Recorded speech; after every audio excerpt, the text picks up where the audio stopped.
నుంచి నాగార్జున సాగర్ కు కృష్ణమ్మ పరవలు తొక్కుతోంది. శ్రీశైలం నుంచి 1,04,000 క్యూసెక్ల ఇన్ఫ్లో కొనసాగుతుంది. 515 అడుగులు దాటింది సాగర్ నీటి మట్టం.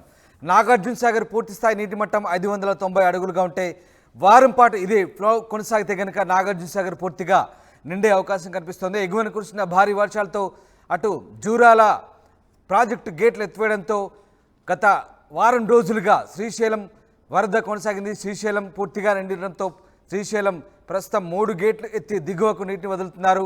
మరో 3 గేట్లు ఇవాళ మధ్యాహ్నానికి వదిలే అవకాశం ఉంది. దీంతో అటు శ్రీశైలం నుంచి గేట్లు ఎత్తివేయడంతో కృష్ణా జలాలు నాగార్జున సాగర్ వైపు పరుగులు తీస్తున్నాయి. ఇప్పటికే నాగార్జున సాగర్కు కృష్ణా జలాలు చేరుకుంటున్నాయి. మరొక రోజులో పూర్తి స్థాయిలో నాగార్జున సాగర్కి శ్రీశైలం జలాలు చేరుకునే అవకాశం కనిపిస్తున్నాయి.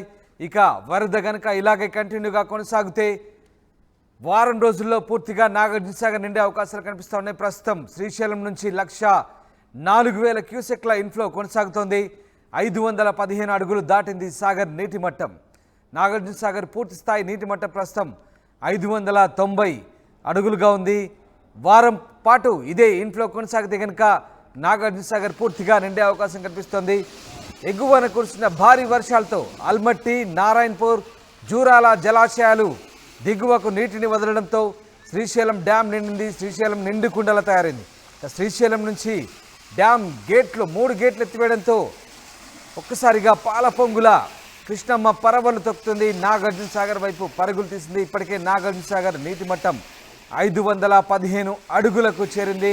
దీంతో సాగర్ ఆయకట్టు ప్రాంత రైతులు సంతోషం వ్యక్తం చేస్తున్నారు. నాగార్జున సాగర్ పూర్తి స్థాయి నీటి మట్టం 590 అడుగులుగా చెప్తున్నారు. వారం పాటు ఇన్ఫ్లో కంటిన్యూగా కొనసాగితే కనుక నాగార్జున సాగర్ పూర్తిగా నిండే అవకాశం కనిపిస్తుంది. ఇప్పుడైతే శ్రీశైలం నుంచి 1,04,000 క్యూసెక్ల ఇన్ఫ్లో కొనసాగుతుంది. అటు శ్రీశైలం కుడి ఎడమ గట్టు విద్యుత్ కేంద్రాల్లో ఉత్పత్తి కొనసాగుతుంది. ఇటు నాగార్జున సాగర్ కూడా ఇన్ఫ్లో ఎక్కువ కావడంతో విద్యుత్ ఉత్పత్తిని కూడా భారీ స్థాయిలో చేస్తున్నట్టుగా తెలుస్తోంది. మరోవైపు సాగర్ కనుక పూర్తిగా నిండితే ఆయకట్టు ప్రాంత రైతులకు నీరును వదిలే అవకాశాలు కనిపిస్తూ ఉన్నాయి. దీంతో రైతులంతా కూడా ఆనందాన్ని వ్యక్తం చేస్తున్న పరిస్థితి. ఇప్పటికే 515 అడుగులకు చేరుకుంది. ప్రస్తుతానికి 2 రోజుల క్రితం వరకు కూడా సాగర్ పూర్తిగా డెడ్ స్టోరేజ్ చేరుకున్న పరిస్థితి. ఈ నేపథ్యంలో తాజాగా శ్రీశైలం నుంచి భారీ వరద రావడంతో సాగర్ జలాశయం ఇప్పుడు నీటితో కలకల్లాడుతోంది. ఆ దృశ్యాలే మనం చూస్తాం. ఇక్కడ నాగార్జున సాగర్ వద్ద ప్రస్తుతం పరిస్థితి ఎలా ఉంది, ఎంత ఇన్ఫ్లో కొనసాగుతుంది, ఎంత నీటి మట్టం ఉంది, మరి ఎన్ని రోజుల్లో పూర్తి స్థాయిలో జలాశయం వచ్చి చేరుతుంది. శ్రీశైలం గేట్లు ఎత్తడంతో శ్రీశైలం నుంచి కూడా 1,04,200 క్యూసెక్ల ఇన్ఫ్లో వచ్చి చేరుతుంది. దీంతో కూడా నాగార్జున సాగర్ నీటి మట్టం అనేది క్రమేపీ పెరుగుతుందని చెప్పవచ్చు. నాగార్జున సాగర్ పూర్తి స్థాయి నీటి మట్టం 590 అడుగులకు కాను ప్రస్తుతం 515 అడుగులకు చేరుకుంది. పూర్తి స్థాయి నీటి మట్టం 312 టీఎంసీలకు ప్రస్తుతం 140 టీఎంసీలకు కూడా చేరుకుంది.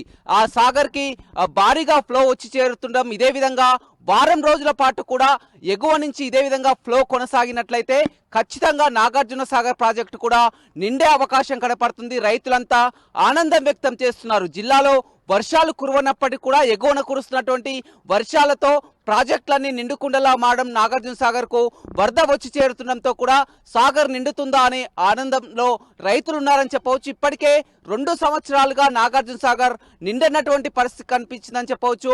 ఎగువన భారీగా మొత్తం ప్రాజెక్టులన్నీ కూడా నిండుకుండని తలపిస్తున్నాయి. అందులోనే భాగంగా కూడా దిగువకు నీటిని విడుదల చేస్తున్నారు. ప్రస్తుతానికి మాత్రం 1,04,200 క్యూసెక్ల వరద నీరు వచ్చి చేరుతుంది. ఇది ఇంకా మరింత పెరిగే అవకాశం కనపడుతుంది. ఇప్పటికే శ్రీశైలానికి 4 లక్షల క్యూసెక్ల వరకు కూడా వరద నీరు వచ్చి చేరుతుంది. ఇదే ఫ్లో అనేది ఇంకా వారం రోజుల పాటు కూడా ఇదే 4 లక్షల 5 లక్షల వరకు కూడా వరద నీరు వచ్చినట్లయితే ఖచ్చితంగా నాగార్జున సాగర్ నిండుతుందనే చెప్పవచ్చు. నాగార్జున సాగర్ కుడి ఎడమ కాలువల్ని పరిశీలించినట్లయితే ఎడమ కాలువ పరిధిలో ఇటు నల్గొండ, ఖమ్మం 2 జిల్లాల రైతులకు కూడా ఇది వరప్రదాయని అని చెప్పవచ్చు. మొత్తం పూర్తిగా 11 లక్షల ఎకరాలకు సాగునీరు అందిస్తుంది. అదేవిధంగా జంట నగరాలకు తాగునీరు అందించేటువంటి ప్రాజెక్టు నిన్న మొన్నటి వరకు కూడా ఎప్పుడైతే దిగువకు నీటిని విడుదల చేయనప్పుడు పూర్తిగా నాగార్జున సాగర్ ఒక దశలో డెడ్ స్టోరేజ్కి చేరుకొని పూర్తిగా 504 అడుగులకు ఉన్నటువంటి పరిస్థితి కనిపించింది. కానీ ఇప్పుడు వస్తున్నటువంటి ఫ్లోతో కూడా క్రమేపీ పెరుగుతుంది. 504 అడుగుల నుంచి ప్రస్తుతం 15 అడుగులకు చేరుకుంది. పూర్తి స్థాయి నీటి మట్టం చేరుకోవాలంటే 590 అడుగులకు చేరుకోవాలని చెప్పవచ్చు. ఏదేమైనప్పటికీ కూడా జిల్లాలో వర్షాలు కురవకున్నప్పటికీ కూడా నాగార్జున సాగర్ ప్రాజెక్ట్ అనేది భారీగా వరద వచ్చి చేరుతుండటంతో కూడా రైతులు సంతోషాన్ని వ్యక్తం చేస్తున్నారు. ఒకసారి ప్రాజెక్టు నిండుకుండలా మారితే ఇక్కడ మొత్తం కూడా ఆయకట్టుకున్నటువంటి రైతులు మొత్తం కూడా బోర్లు బావులు కానీ అదేవిధంగా వాటర్ లెవెల్స్ కానీ పెరిగే అవకాశం కనపడుతుందని చెప్పవచ్చు. ఏదేమైనప్పటికీ కూడా ఇంకా వారం పాటు కూడా ఈ విధంగానే కొనసాగితే ఖచ్చితంగా నాగార్జున సాగర్ కూడా నిండే అవకాశం అయితే ఉంది.